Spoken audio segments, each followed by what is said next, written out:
বন্ধুরা, হঠাৎ করে ভালো কিছু খেতে ইচ্ছে হলে খুব কম সময়ের মধ্যে ঘরে থাকা উপকরণগুলো দিয়েই সম্পূর্ণ নিরামিষ পুর ভরার ঝামেলা ছাড়াই পুরে ভরা মুচমুচে খাস্তা আলুর মোগলাই পরোটা বানিয়ে নিতে পারেন।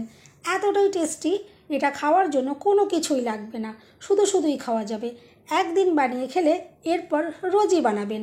সম্পূর্ণ ভিডিওটা দেখতে থাকুন, আশা করছি ভীষণ ভালো লাগবে। রেসিপি ভালো লাগলে লাইক, শেয়ার, কমেন্ট ও সাবস্ক্রাইব করে পাশে থাকবেন। দেখে নেওয়া যাক আজকের রেসিপি।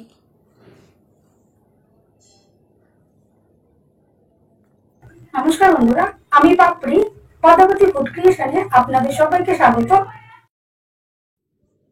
পরোটা বানানোর জন্য আমি এখানে নিয়ে নিলাম ময়দা। আপনারা চাইলে কিন্তু আটা দিয়েও করতে পারেন, তবে আমার মনে হয় ময়দা দিয়ে করলে একটু বেশি টেস্টি হয়। কিন্তু যারা ময়দা পছন্দ করেন না, অবশ্যই কিন্তু আটা দিয়ে করতে পারেন। এখানে দেখুন আমি দিয়ে দিলাম স্বাদ মতো নুন। এরপর একটু নাড়াচাড়া করে মিশিয়ে নিচ্ছি। আর দিয়ে দিচ্ছি ময়ান হিসাবে আমি এখানে 3 চামচ সাদা তেল। এরপরে ভালো করে হাত দিয়ে ঘষে ঘষে ময়ানটা আমি মিশিয়ে নেব। ময়ানটা দেওয়ার কারণে কিন্তু পরোটাগুলো ভীষণই মুচমুচে খাস্তা তৈরি হবে।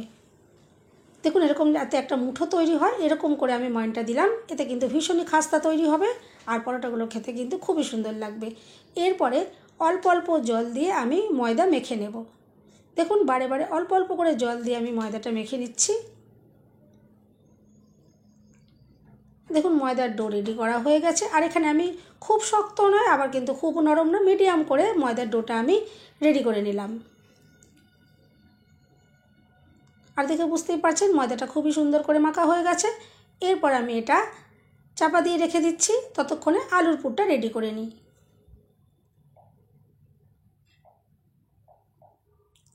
আলুর পুর তৈরি করার জন্য আমি দেখুন এখানে সেদ্ধ করা কিছুটা আলু নিয়ে নিয়েছি আর খোসাগুলো ছাড়িয়ে নিয়েছি। এরপরে হাত দিয়ে খুব ভালো করে আমি মেখে নেব। দেখুন আমি হাত দিয়ে খুব ভালো করে মেখে নিচ্ছি, যাতে বড় টুকরো টুকরো না থাকে, সেরকম করে একটু মেখে নিলেই হবে। দেখুন আলুটা আমি ভালো করে মেখে নিলাম। এরপর একটা কড়াই বসিয়ে দিয়েছি, আমি তাতে দিয়ে দিলাম 1 চামচ মতো সর্ষের তেল। খুব বেশি তেল কিন্তু এখানে দেওয়ার প্রয়োজন পড়বে না। দিয়ে দিলাম ফোড়ন হিসাবে একটু গোটা জিরে আর দিয়ে দিচ্ছি একটু জোয়ান। এতে কিন্তু ফ্লেভারটা ভীষণ সুন্দর আসবে। আর এরপর গ্যাস আমি বন্ধ করে দিয়েছি। আর গ্যাস বন্ধ করে দেওয়ার পর এখানে দেখুন আমি একটু দিয়ে দিচ্ছি হলুদ গুঁড়ো, যাতে পুরটা সুন্দর একটা কালার আসে। আর দিয়ে দিলাম দেখুন কিছুটা লাল আর সবুজ কাঁচা পাকা লঙ্কা। দেখুন আমি একটু কুচি করে এখানে দিয়ে দিলাম। আপনারা আপনাদের প্রয়োজন বা পছন্দ মতন ঝালের ব্যবহারটা করবেন। এরপর আমি এই ফোড়নটা যে আলু মেখে রেখেছি তার সাথে দেখুন মিশিয়ে নেব। নর্মালি যদি হলুদ গুঁড়োটা এখানে দেওয়া হতো, অনেক সময় হয়তো হলুদের একটা গন্ধও আসতে পারতো, সেই জন্য আমি দেখুন একটু তেলে গরম করে তার ভেতরে আমি হলুদটা দিয়ে এভাবে রেডি করে নিয়েছি।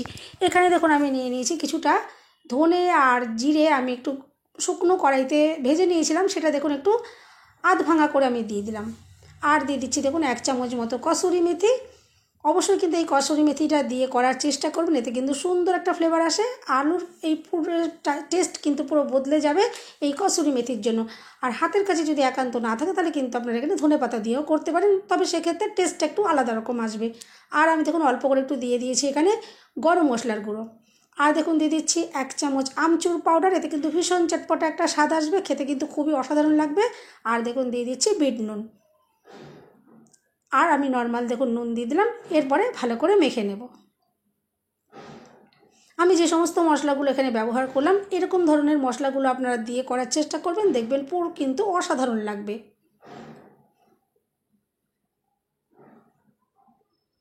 এরপর দেখুন খুব ভালো করে আমি এটা মেখে নিয়েছি। আর যাতে আরেকটু সুন্দর কালার আসে তার জন্য আমি এখানে দিয়ে দিচ্ছি একটু কাশ্মীরি লঙ্কার গুঁড়ো। এটা কিন্তু সম্পূর্ণ অপশনাল, আপনারা কিন্তু এটা চাইলে নাও দিতে পারেন।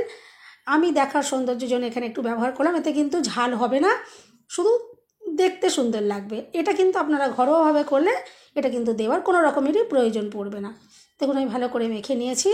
এরপর যে ময়দা আমি মেখে রেখেছিলাম, দেখুন ময়দার থেকে আমি এখন লেচি তৈরি করে নিচ্ছি।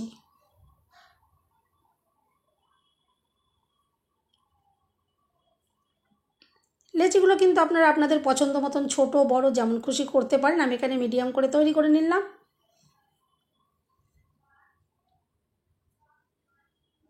এরপর দেখুন একটা লেচি আমি নিয়ে নিয়েছি।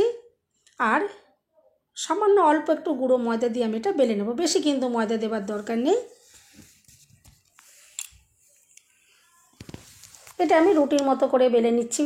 আর দেখুন একটু পাতলা করে বেললে বেশি ভালো হবে, আমি একটু পাতলা করে বেলে নিয়েছি। আর এখন যে পুর আমি রেডি করে রেখেছিলাম, পুরটা দেখুন রুটির এই মাঝখানে আমি দিয়ে দিচ্ছি, আর একটু চৌকো শেপ করে এটা দিয়ে দেবো। আর আজকে কিন্তু পুর ভরার কোনো রকম ঝামেলা নেই যে বাটি তৈরি করতে হবে, তারপর পুরটা দিতে হবে, আবার বাটির মুখ বন্ধ করতে হবে, বেলতে হবে, কোনো রকমের হ্যাঙ্গাম নেই। নর্মাল এভাবে রুটি করে পুরটা এভাবে চৌকো করে দেখুন এই মাঝখানে দিয়ে দিচ্ছি, আর সাইড থেকে ভাঁজ করে দিলেই কিন্তু একদম পুর ভরা হয়ে যাবে। কোনো রকম পুর ভরার কিন্তু কোনো রকমেরই ঝামেলা থাকছে না। দেখুন এবার রুটির সাইড দিয়ে আমি একটু জল একটু লাগিয়ে দেবো, যাতে যখন এটা ভাঁজ করব যাতে তেলে ভাজার সময় খুলে না যায়। দেখুন সাইড দিয়ে আমি একটু জল লাগিয়ে দিলাম। আর এইভাবে যদি পরোটাগুলো তৈরি করা হয় তাহলে কিন্তু পুর ভরার একদমই কোনো রকম ঝামেলা থাকে না। আর এরপর কিন্তু আর বেলাবেলিরও কোনো রকম প্রয়োজন পড়বে না, আর পুর বেরিয়ে যাওয়ারও কোনো রকমেরই চান্স থাকবে না। দেখুন আমি এভাবে দেখুন চৌকো করে যেরকম মোগলাই পরোটা হয় আমি দেখুন ভাঁজটা করে নিলাম। আর দেখুন আলুর মোগলাই পরোটা কিন্তু দেখুন একদম রেডি হয়ে গেল।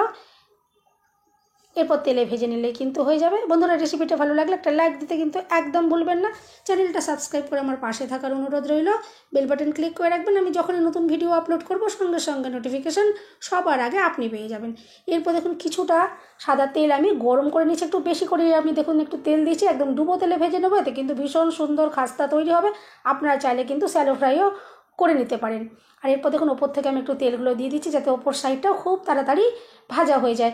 আর একটা প্রশ্ন আপনাদের মনে হয়তো জাগতে পারে যে তেলটা একটু ফেনা ফেনা আপনারা দেখছেন, আমি একটু আগে একটা অন্য রেসিপি এখানে তৈরি করেছিলাম, সেই কারণে কিন্তু এই ফেনাটা এখানে তৈরি হয়েছে, এটা কিন্তু অন্য কোনো কিছু নয়। এরপর দেখুন উল্টে পাল্টে আমি পরোটা ভেজে নিচ্ছি। আর পরোটা ভাজতে কিন্তু একদমই সময় লাগবে না, ভীষণ কম সময়ের মধ্যে কিন্তু ভাজা হয়ে যাবে। দেখুন পরোটা আমি উল্টে পাল্টে ভেজে নিয়েছি, আর কত সুন্দর কালার আসছে। আর দেখুন প্রত্যেকটা পরোটা কিন্তু আমি দেখুন রেডি করে প্লেটে দেখুন নিয়ে নিচ্ছি। আর কতটা যে অসাধারণ দেখতে লাগছে, আর যেমন দেখতে সুন্দর লাগছে তেমনি খেতেও কিন্তু খুবই অসাধারণ হবে। হঠাৎ করে পরোটা খেতে ইচ্ছে করলে বা মোগলাই খেতে ইচ্ছে করলে আপনারা কিন্তু যে কোনো নিরামিষ দিনে কিন্তু এই আলুর পুরে ভরা মোগলাই পরোটা বানিয়ে নিতেই পারেন, খেতে কিন্তু খুবই অসাধারণ লাগবে। রাতের ডিনার কিন্তু একদম জমে যাবে। এরপর দেখুন পরোটাগুলো রেডি হয়ে গেছে, আমি এখান থেকে ভেঙে আপনাদেরকে দেখিয়ে দেবো। দেখুন ভেতর থেকে কতটা সুন্দর পুরো একদম ঠাসা রয়েছে, আর যেমন সুন্দর দেখতে লাগছে তেমনি খেতেও কিন্তু খুবই অসাধারণ লাগবে। আর পরোটাগুলো খেতে এতটাই টেস্টি, এইগুলো খাওয়ার জন্য কিন্তু আর কোনো কিছুই প্রয়োজন হবে না, এটা কিন্তু শুধুই খাওয়া যাবে, এতটাই টেস্টি তৈরি হবে। দেখুন একটা পরোটা আমি আপনাদেরকে একটু কেটে দেখাই যে ভেতর থেকে পুরটা কত সুন্দরভাবে রয়েছে আর কতটা অসাধারণ দেখতে লাগছে।